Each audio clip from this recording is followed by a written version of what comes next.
ತಮ್ಮ ಮುಖಾಂತರ ಮಾನ್ಯ ಮುಖ್ಯಮಂತ್ರಿಗಳಿಗೆ, ಉಪಮುಖ್ಯಮಂತ್ರಿಗಳಿಗೆ, ಸಚಿವ ಸಂಪುಟದ ಎಲ್ಲ ಸದಸ್ಯರಿಗೆ ನಾನು ಧನ್ಯವಾದಗಳನ್ನ ಜಿಲ್ಲೆಯ ಜನತೆಯ ಪರವಾಗಿ ವೈಯಕ್ತಿಕವಾಗಿ ನಾನು ಹೇಳಲಿಕ್ಕೆ ಬಯಸ್ತೇನೆ.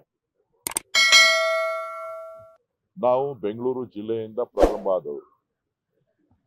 ಬೆಂಗಳೂರು ಜಿಲ್ಲೆ ಮೊದಲಿಗೆ ಬೆಂಗಳೂರು ನಗರ, ಇವತ್ತಿನ ಬೆಂಗಳೂರು ನಗರ ತಾಲೂಕುಗಳು, ಬೆಂಗಳೂರು ಜಿಲ್ಲೆಯ ಗ್ರಾಮಾಂತರ ತಾಲೂಕು ಹೊಸಕೋಟೆ ಇರ್ಬೋದು, ದೇವನಹಳ್ಳಿ ಇರ್ಬೋದು, ದೊಡ್ಡಬಳ್ಳಾಪುರ ಇರ್ಬೋದು, ನೆಲಮಂಗಲ ಇರ್ಬೋದು, ಹೊಸಕೋಟೆ ಇರ್ಬೋದು, ಜೊತೆಗೆ ರಾಮನಗರ ಜಿಲ್ಲೆಯ 4 ತಾಲೂಕುಗಳಿರ್ಬೋದು. ಇವೆಲ್ಲವೂ ಕೂಡ ಬೆಂಗಳೂರು ಜಿಲ್ಲೆಯ ಒಂದು ಭಾಗ.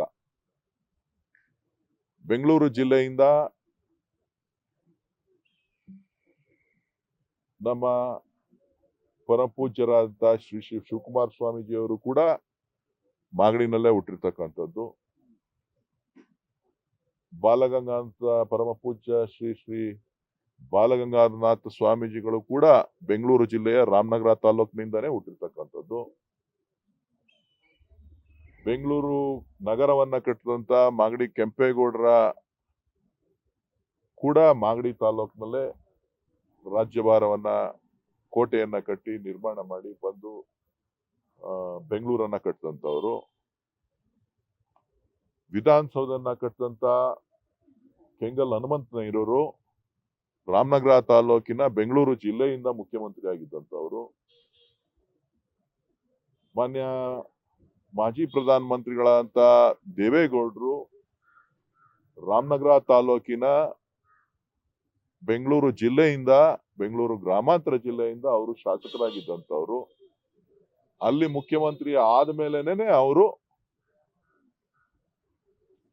ಪ್ರಧಾನಮಂತ್ರಿ ಆಗಿದ್ರು. ಆ ಪ್ರಧಾನಮಂತ್ರಿ ಆದಾಗಲೂ ಕೂಡ ಅದು ಬೆಂಗಳೂರು ಜಿಲ್ಲೆ ಆಗಿತ್ತು. ಮಾನ್ಯ ಕುಮಾರಸ್ವಾಮಿ ಅವರು ಕೂಡ ಶಾಸಕರಾದಂತ ಸಂದರ್ಭದಲ್ಲಿ ಅದು ಬೆಂಗಳೂರು ಜಿಲ್ಲೆನೇ ಆಗಿತ್ತು. ಅವರು ಮುಖ್ಯಮಂತ್ರಿ ಆದಂತ ಸಂದರ್ಭದಲ್ಲೂ ಕೂಡ ಅದು ಬೆಂಗಳೂರು ಜಿಲ್ಲೆ ಆಗಿತ್ತು. ಈಗಲೂ ಕೂಡ ಅದು ಬೆಂಗಳೂರು ಜಿಲ್ಲೆ ಆಗ್ಬೇಕು ಅಂತಕ್ಕಂಥದ್ದು ಇಡೀ ಜಿಲ್ಲೆಯ ಜನರ ಆಶಯ.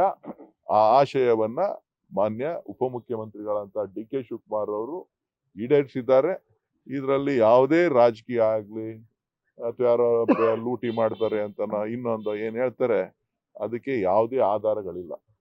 ಅವ್ರೇನಾದ್ರೂ ನಾವು ಲೂಟಿ ಮಾಡಿದೀವಿ ಅನ್ನೋದನ್ನ ಹೇಳತ್ತು ಅಂತ ಅಂದ್ರೆ ಬಹುಶಃ ಅವರು ಕುಮಾರಸ್ವಾಮಿ ಅವರು ರಾಮನಗರ ಜಿಲ್ಲೆ ಮಾಡಿದಾಗ್ಲೂ ಕೂಡ ಆಗಿರ್ಬೇಕು ಅಲ್ವಾ?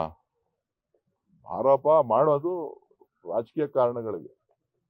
ಇಲ್ಲಿ ಹೆಸರು ಬದಲಾವಣೆ ಮಾಡಿದೀವಿ ಅಂದಿದ ತಕ್ಷಣ ಏನೋ ದುಡ್ಡು ಹೊಡಿತಾವ್ರೆ ಅನ್ನೋದನ್ನ ಜನರಿಗೆ ಇಲ್ಲ ಸಲ್ಲದ ಒಂದು ಅಪನಂಬಿಕೆಯನ್ನ ಮೂಡ್ತಕ್ಕಂಥದ್ದು ಸರಿಯಿಲ್ಲ. ಇವತ್ತು ನಾವು ಬೆಂಗಳೂರು ಜಿಲ್ಲೆಯವರು, ಮೂಲತಃ ಬೆಂಗಳೂರು ಜಿಲ್ಲೆಯವರು, ಬೆಂಗಳೂರು ಜಿಲ್ಲೆಗೆ ಸೇರಿದ್ದೇವೆ. ರಾಮನಗರ ಜಿಲ್ಲೆಗೆ ಏನಾಗಿದೆ? ರಾಮನಗರ ಜಿಲ್ಲೆ ಅಂತ ಮಾಡಿದ್ರು, ಏನಾಗಿದೆ? ಏನು ಬದಲಾವಣೆ ಕಾಣಿಸ್ಲಿಲ್ವಲ್ಲ? 4 ಬಿಲ್ಡಿಂಗ್ ಕಟ್ಟಿರೋದು ಬಿಟ್ರೆ ಬೇರೆ ಏನು ಕಾಣಿಸ್ಲಿಲ್ವಲ್ಲ?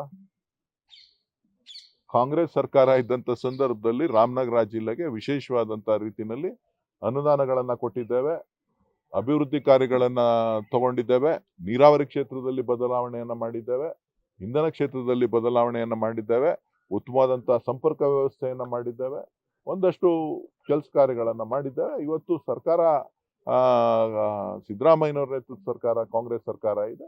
ಮುಂದಿನ 3 ವರ್ಷಗಳಲ್ಲಿ ವಿಶೇಷವಾದಂತ ಅಭಿವೃದ್ಧಿಯನ್ನ ಪಡಿಸ್ಲಿಕ್ಕೆ ಖಂಡಿತ ಎಲ್ಲರ ಸಹಕಾರವನ್ನ, ವಿರೋಧ ಪಕ್ಷದ ನಾಯಕರ ಸಹಕಾರವನ್ನು ಕೇಳ್ತೇವೆ. ಕುಮಾರಸ್ವಾಮಿ ಅವರು ಸಹಕಾರ ಕೊಟ್ರೆ ಅದನ್ನು ಕೂಡ ತಗೋತೇವೆ. ಅವರು ದೆಹಲಿಯಿಂದ ಎಷ್ಟು ದುಡ್ಡು ಕೊಡ್ತಾರೆ ಅಂತ ಕಾಯ್ತಾ ಇದೀವಿ. ಶಾಂತಿನಗರ ದಲಿತರ ಜಮೀನು ನುಂಗಿದ್ಯಾರು? ಸಿದ್ದರಾಮಯ್ಯನವರು ಅಹಿಂದ ಅಂತಾರೆ, ದಲಿತರ ಜಮೀನನ್ನು ನುಂಗಿರೋರನ್ನ ಜೊತೆಲಿ ಇಟ್ಕೊಂಡಿದ್ದಾರೆ ಅಂತ. ನೋಡಪ್ಪ, ಯಾರು ನುಂಗ್ದವ್ರು ಅಂತ ಹೇಳ್ಬಿಟ್ಟು ಕೇತ್ಗಾನಹಳ್ಳಿಲಿ ಹೋಗಿ ಕೇಳ್ರಿ. ಜಗರ್ ಜಾಯಿ ತರ ತಗೋಗಿದ್ಯಲ್ಲಪ್ಪ ಕೇತ್ಗಾನಹಳ್ಳಿ, ಅಲ್ಲೋಗಿ ಕೇಳಿ. ಅಲ್ಲೋಗಿ ಕೇಳಪ್ಪ, ಅಲ್ಲೋಗಿ ಸ್ವಲ್ಪ ಹೇಳ್ತೀನಿ. ಕೇತ್ಗಾನಹಳ್ಳಿನಲ್ಲಿ ದಲಿತರ ಜಮೀನ್ ಯಾರು ಹಾಕೊಂಡಿರು ಅಂತ ಕೇಳಿ. ನನ್ನ ಹತ್ರ ಬಂದು ಕೇಳಿದ್ರೆ ಏನ್ ಹೇಳಿ? ಯಾರು ಮಾತಾಡಲ್ರು ಅಂತ. ಲೇಟೆಸ್ಟ್ ಹಾಗೂ ಇಂಟ್ರೆಸ್ಟಿಂಗ್ ಸುದ್ದಿಗಳಿಗಾಗಿ ಬಾಸ್ ಟಿವಿ ಕನ್ನಡ ಚಾನೆಲ್ನ ಸಬ್ಸ್ಕ್ರೈಬ್ ಮಾಡಿ. ಹಾಗೆಯೇ ಬೆಲ್ ಐಕಾನ್ ಪ್ರೆಸ್ ಮಾಡಿ. ಇದರ ಜೊತೆಗೆ ಫೇಸ್ಬುಕ್, ಇನ್ಸ್ಟಾಗ್ರಾಮ್, ಎಕ್ಸ್ ನಲ್ಲೂ ಮಿಸ್ ಮಾಡದೆ ಫಾಲೋ ಮಾಡಿ.